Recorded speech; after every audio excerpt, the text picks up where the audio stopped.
General de la Rey. General Jacobus Hercules, but normally known as Koos de la Rey, is generally regarded as one of the bravest and most effective fighting generals of the Anglo-Boer War. He was born of Dutch and Huguenot descent, 22nd of October, 1847, in Winburg. His family moved to establish a farm in the district of Wolmaranstad. During the Diamond Rush, Koos de la Rey worked as a transport rider on the routes, serving the diggings at Kimberley. In 1876, he married Jacoba Elizabeth Greef. His father-in-law, Hendrik Adrian Greef, was the founder of Lichtenburg, the City of Light. And the de la Reys brought the farm, Elandsfontein, and raised 12 children of their own and 6 other children who had lost their parents. So that's 18 children they raised. Absolutely extraordinary, obviously pro-life. Koos de la Rey was described as deeply religious. His pocket Bible was always with him and frequently it was in his hands. He was described as formidable, with a long, neatly trimmed brown beard and high forehead, deep-set eyes. When he was 19 years old, he took part in his first battle. De la Rey fought in the Basutu War of 1865. The Sutus were horse thieves. They became a very effective nation of horse thieves, and they kept looting and plundering, rustling the farms of the Boers in the Free State who got fed up. And just when the Boers were about to wage their revenge, the Sutus pleaded with the British to make them a protectorate so that they could keep their ill-gotten gains. And the British made Basutoland a protectorate, later called Lesotho.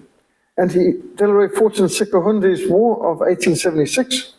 During the First War of Independence, what the British called the First Boer War, but the Boers aren't going to call it the First Boer War. It's the Engelse Oorlog. It's actually Vryheidsoorlog, fighting for freedom. 1880 to 1881, de la Rey took over Piet Cronje's siege of the British fort at Potchefstroom. In 1885, he was elected commandant of the Lichtenburg Commando. Lichtenburg was called Lichtenburg because it was one of the first towns in Transvaal to have electricity and lights, street lights. 1893, he was elected a member of the Volksraad, the Parliament of Transvaal, where he was a supporter of the progressive or liberal faction under General Piet Joubert, who opposed Paul Kruger's policies. De la Rey consistently advocated accommodation of the Uitlanders and peace with Britain. During a Volksraad session, President Paul Kruger actually accused de la Rey of cowardice. And de la Rey replied that if the time for war came, he would remain in the field fighting long after the president had given up and fled for safety. Somewhat prophetic, but to be fair, Paul Kruger didn't want to flee. He was forced by his Volksraad to do it, to represent them overseas to get more support for them, and he was too old to be very effective in the field at that stage, just to be fair. But de la Rey was certainly no coward. And when the war came, de la Rey was the one who fired the first shots of the war, and he was amongst the very last to leave the field. On the 12th of October 1809, General de la Rey led an attack that resulted in the first shots of the war being fired at the Battle of Kraipan. Attacking a British armoured train which was en route to Kimberley and from Mafeking, de la Rey's men succeeded in derailing the train, and after a 5-hour firefight, the British surrendered.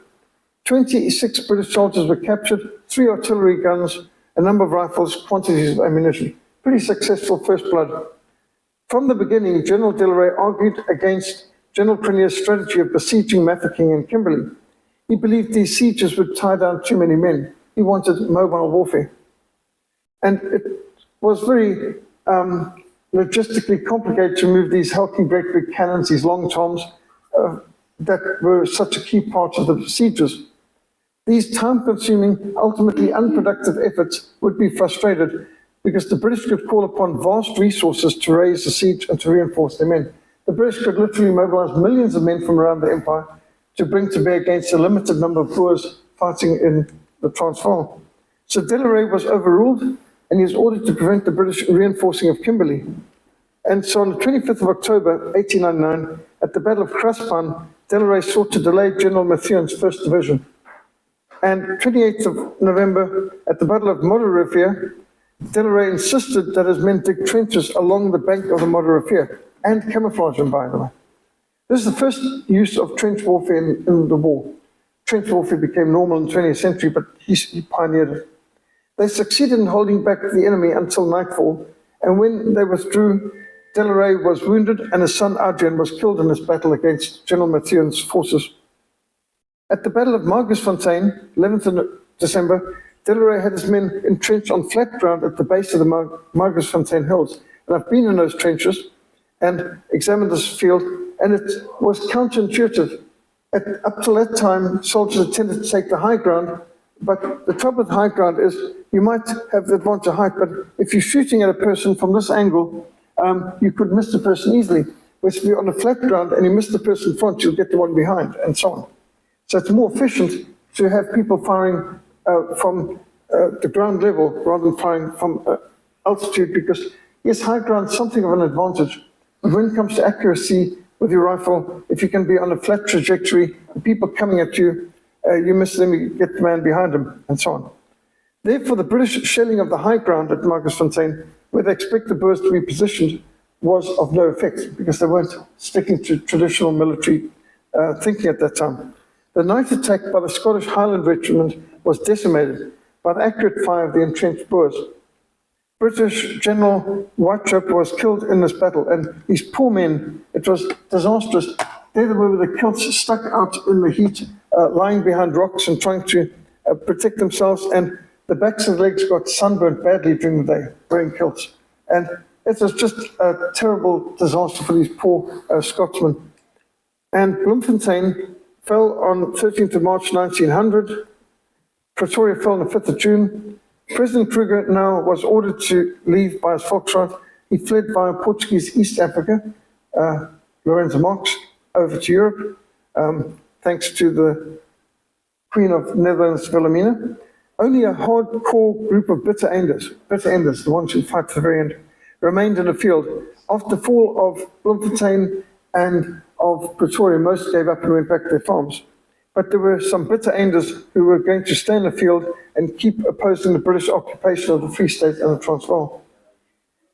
After the disastrous surrender of Cronje at Paardenburg, he was traveling around with wives and Ossevars, ox wagons. It was unworkable. The British surrounded them at Paardenburg, and Cronje did not get out. He could have escaped.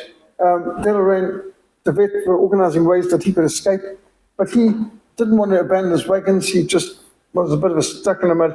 And General Cronje surrendered with over 4,000 commanders. Absolutely catastrophic. Terrible turning point in the war. And Delaray sought to stem the British tide with battles of Driefontein and Doornkop. And 11th of July 1900, he defeated Colonel Robert at Silkatniks. In 3rd of December, he captured 126 wagons loaded with clothing, boots, food supplies at Buffelspoort. And it was quite brilliant because he saw the British were coming from a long distance, and they were having to go down a deep dip to cross the river and come out the other side.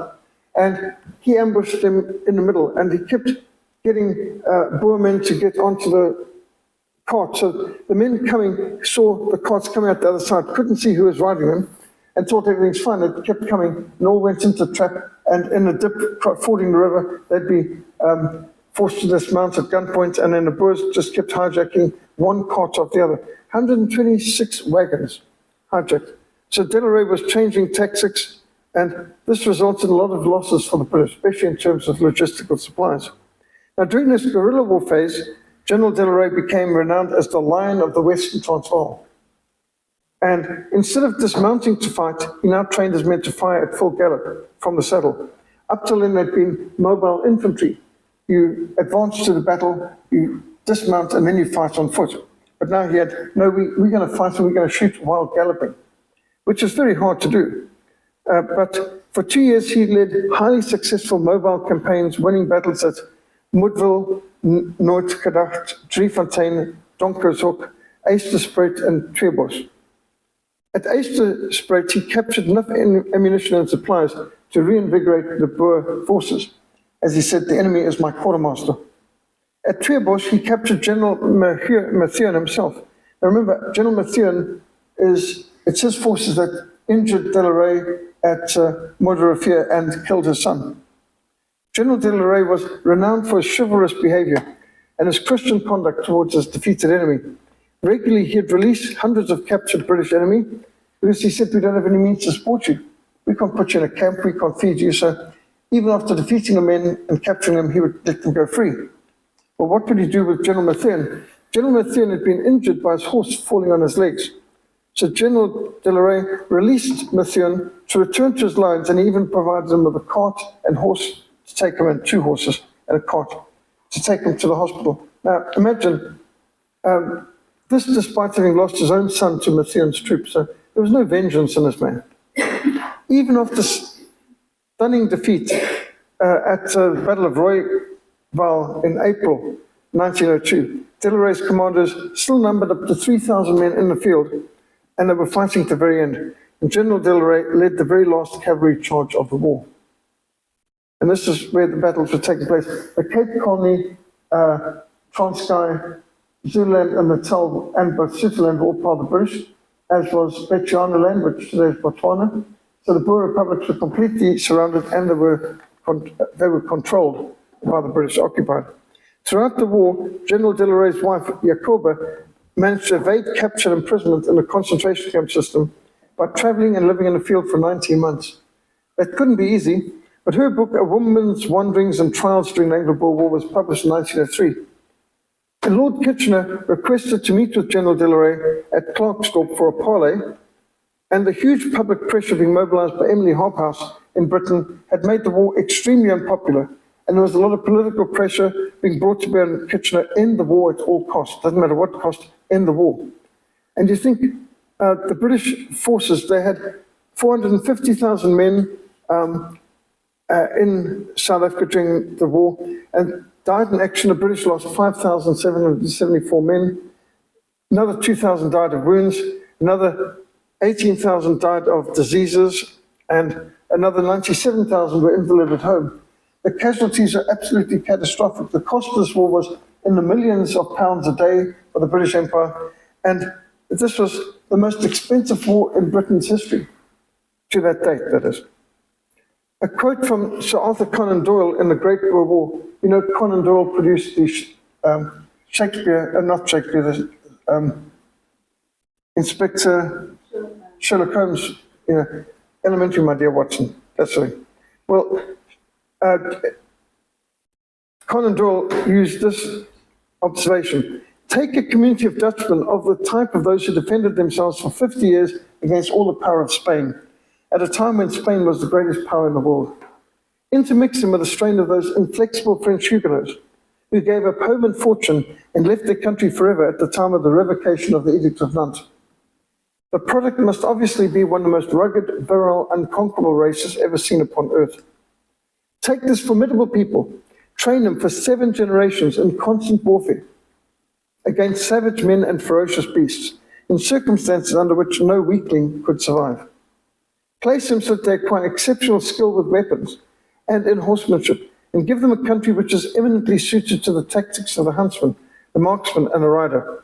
Then finally put a finer temper upon their military qualities by a dour, fatalistic Old Testament religion, meaning Calvinism, an ardent and consuming patriotism. Combine all these qualities and all these impulses in one individual, and you have the modern Boer, the most formidable antagonist who ever crossed the path of imperial Britain. Our military history has largely consisted in our conflicts with France, but Napoleon and all his veterans had never treated us so roughly as these hard-bitten farmers with their Calvinist theology and their inconveniently modern rifles. Mausers, made in Germany, by the way.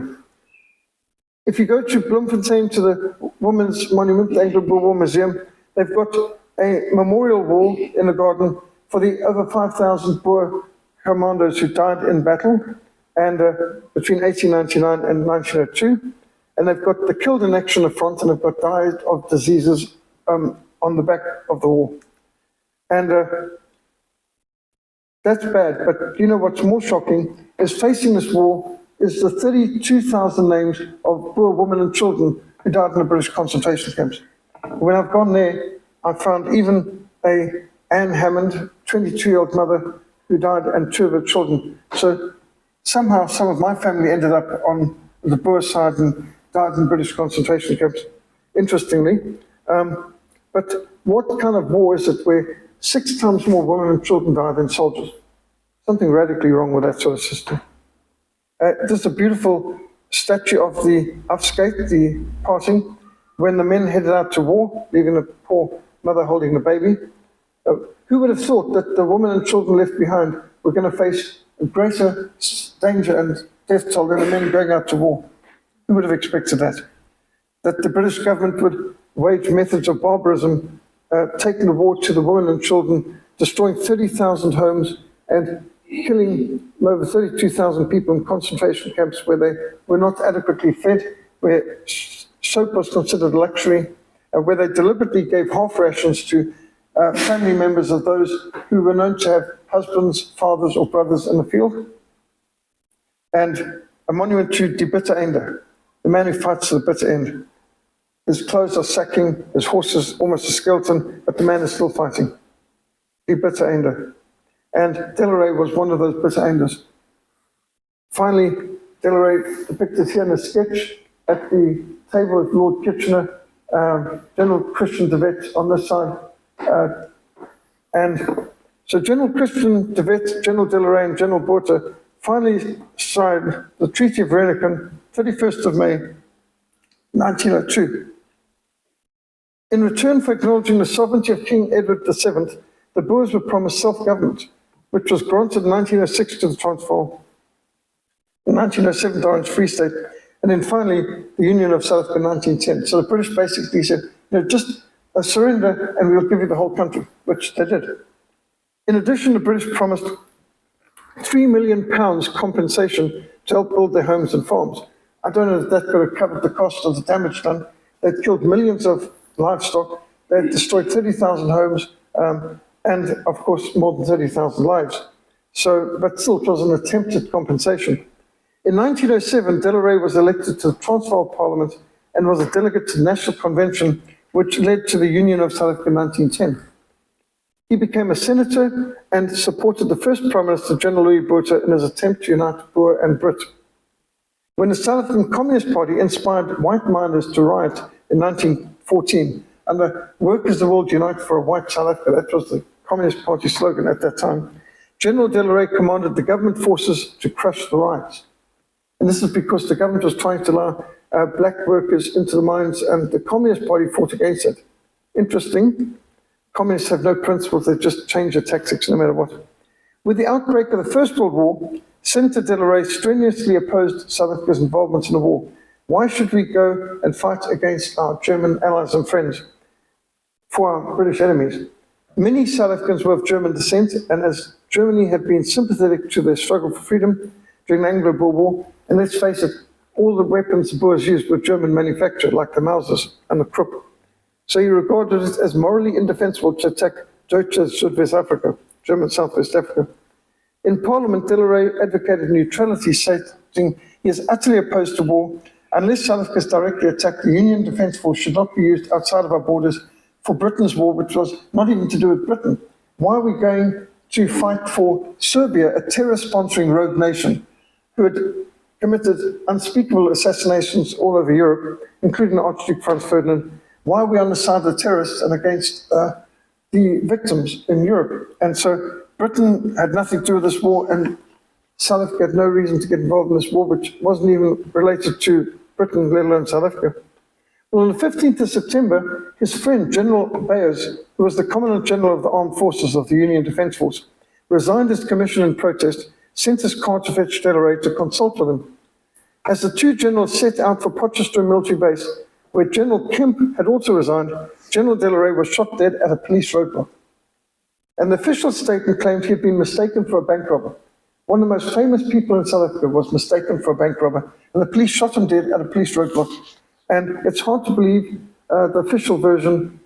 Everyone was a conspiracy theorist in this one, because how could General Delarey be mistaken? How could anyone not recognize him? And here, the Union of South Africa Police shoot dead the most famous war hero of the Anglo-Boer War at a roadblock, while he's traveling with the chief of the Defence Force to go and speak at the military base against the coming war. Well, there's a monument to General Delarey on his horse in the Delarey Square in front of Lichtenburg City Hall. There's great interest in the courage of Delarey, which has been rekindled by the Delarey song, which Bok van Blerk sings. And General Koos de la Rey will always be remembered as one of the bravest of the brave, the Lion of the Western Transvaal. And there are books out like that, The Lion of the West, and then his wife, A Woman's Wanderings During the Anglo-Boer War, which is, of course, first written in Dutch. I've written articles for Joy and Jörg Tydskrif on General de la Rey as well. And of course, it's a chapter and the sketches from South African History book.